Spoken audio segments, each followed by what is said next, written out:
चलिए अब हम देखेंगे एंगल रिलेशन क्या होता है। पहला है एडजेसेंट एंगल्स क्या होते हैं। Two angles are called adjacent angles if they have the same vertex. अगर दो एंगल्स का जो वर्टेक्स है दैट इज ओ बी वो क्या हो, सेम हो। Second is they have the common arm, जहां से ये दो एंगल्स निकल रही है, ठीक है, वो आर्म कैसे होनी चाहिए, common.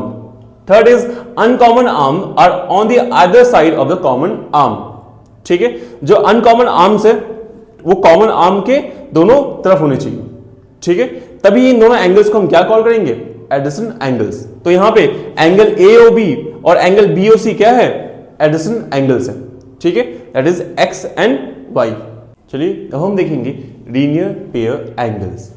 Two adjacent angles are said to be form a linear pair of angle if their non-common arms are two opposite rays। जब भी दो एंगल्स, फॉर एग्जांपल यहां पर देखें तो BOC और COA, एक एंगल क्या है X है, दूसरा एंगल क्या है Y दिया हुआ है, ठीक है, इनके पेयर को हम क्या कॉल करते हैं, लीनियर पेयर एंगल बोलते हैं, क्योंकि इनका हम सम करेंगे तो कितना आएगा, 180 आएगा। चलिए अब हम देखेंगे vertically opposite angle. Two angles are called a pair of vertically opposite angles if their arms form two pair of opposite rays।